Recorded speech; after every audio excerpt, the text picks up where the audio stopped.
with relatively little experience, you can begin to see the patterns in Montaigne's titles, so that when you get to on the inconsistency of our actions, you can already start to sense, all right, where is he going to go with this?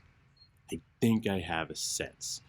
Inconsistency seems completely consistent with what he is discussing. And here he takes a shot at the bumper sticker assumptions that people tend to make about the world in general, but primarily about human beings, and the idea that human beings are one thing, that they can be altogether good or altogether bad, and that they are always of that, and all their behavior can be explained in those terms. But when he looks around and looks at actual human beings, outside of the stories that are often handed down to us from the classics that he so loves, he sees that they don't necessarily make a lot of sense. Behavior is more complex, more rich, and more multiform than perhaps our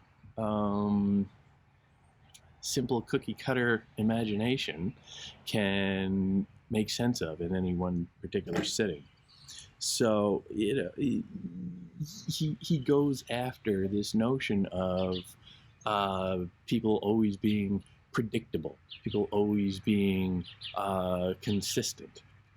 In all antiquity, it is hard to pick out a dozen men who set their lives to a certain and constant course, which is the principal goal of wisdom. The notion of wisdom, and he quotes a couple of sources here, classical sources, the notion of wisdom being, very consistent, very steady, always predictable, never herky-jerky.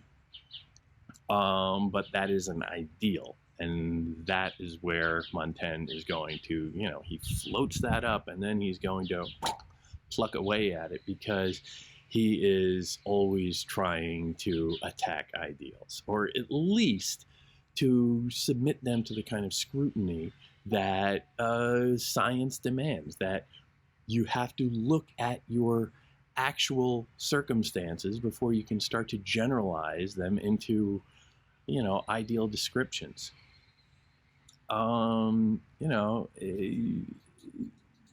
He goes on to say, in truth, I once learned that vice is only unruliness and lack of moderation.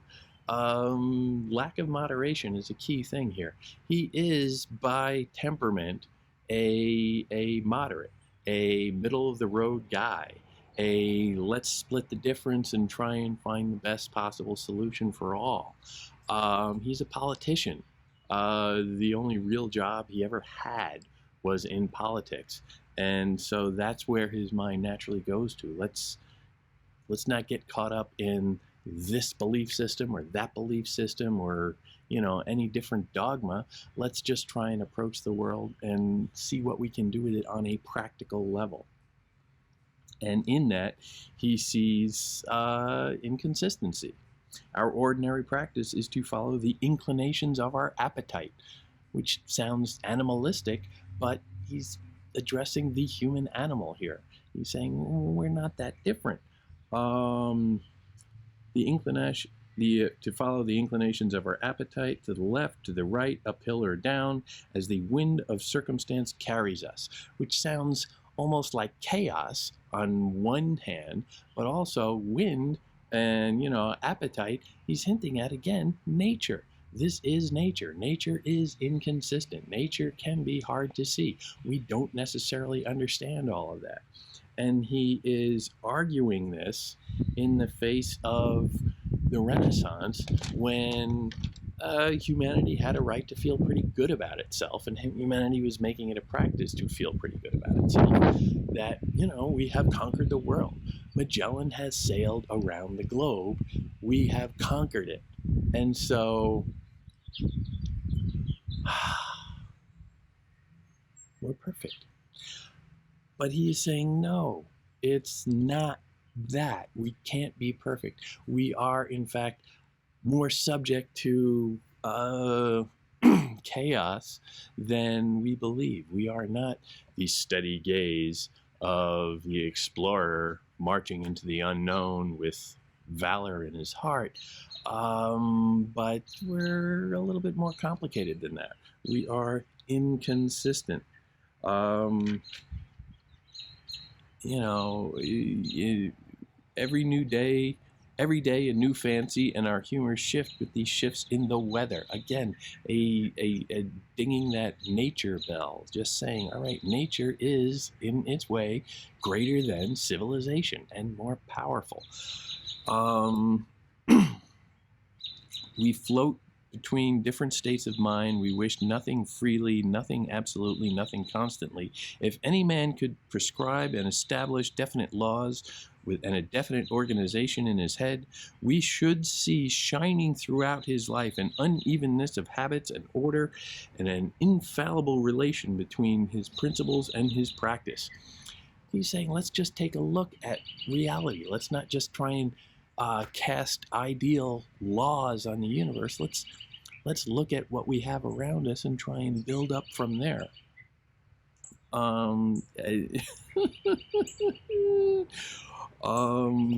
He takes a particular edge in describing some of the conditions that he sees around him. Of course, during the disorders of our poor country, I was told, the disorders of our poor country, enormous social unrest and turbulence and war throughout the early 1500s and into the late 1500s, primarily over religion. But I was told that a girl living where I then was had thrown herself out of a high window to avoid the violence of a knavish soldier quartered in her house. Not killed by the fall, she reasserted her purpose by trying to cut her throat with a knife. From this she was prevented, but only after wounding herself gravely. She herself confessed that the soldier had not pressed her openly with requests, solicitations, and gifts, but she had been afraid, she said, that he would finally resort to force. So you get this initial story of this virtuous girl who's going to protect her virginity and against the obvious impending rape that was about to happen.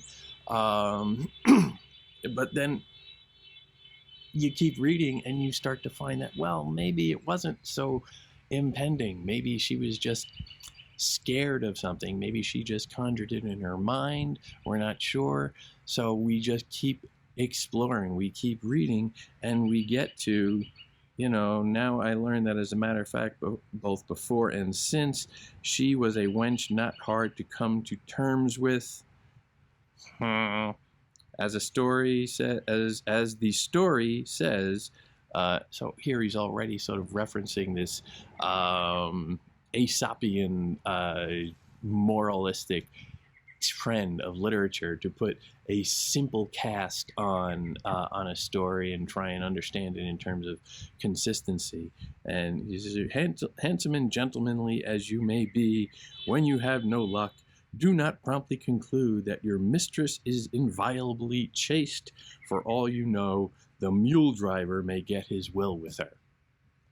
So again, sort of putting it in this sort of bumper sticker moral of the story simplicity, and shifting it over to look at it from a different angle and saying, well, it's probably not that simple. Maybe the girl isn't so virtuous. Maybe there were some underlying circumstances there. Or maybe she was virtuous but just had a moment of hysteria.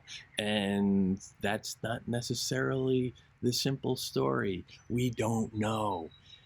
And this is his point over and over and over again, that the appearance is always different than the reality, and you have to probe into it in order to find truth.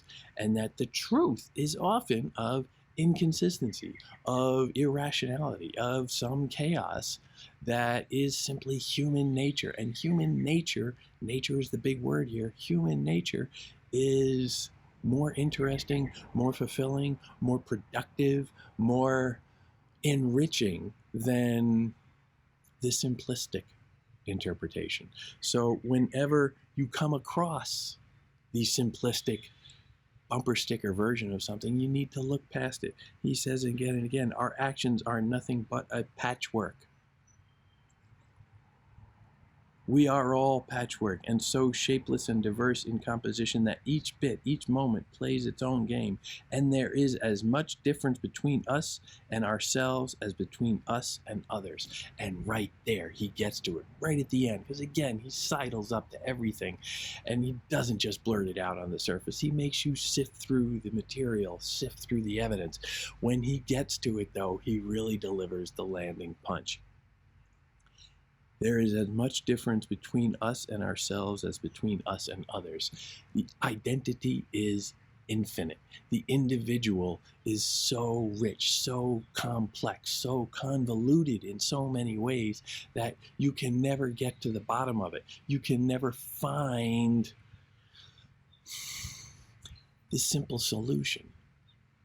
And while we're looking around at other people trying to study everything else and try and understand everything else, we need to start, as Socrates says, with ourselves. Know thyself. So we can look into ourselves to try and find some sort of sharpening of the tool for analysis. And this is what he's always recommending.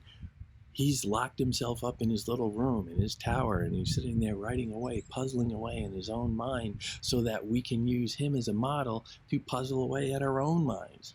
And this whole notion of the bottomless pit of consciousness that he is dwelling upon, that he is trying to dig into and to model for the rest of us. This is what one of the things that, Shakespeare is going to pick up on for Hamlet. Shakespeare is going to try and delve into this notion of Hamlet as somebody who is always digging for the truth, never taking anything on its surface, and the perils of that. Because as we all know, Hamlet just doesn't ever actually do anything until the very end, when it's a little late and things get really ugly and out of hand. But the central problem of humanity is that we are all bottomless. We are all inconsistent. We are all more than one thing. And because of that, it's a gift because there's so much richness there, but it's also a burden because we have to come to some grips with it. And we shouldn't dwell our time. We shouldn't waste our time worrying about consistency. Give up consistency as a virtue. It's not something we're ever going to have.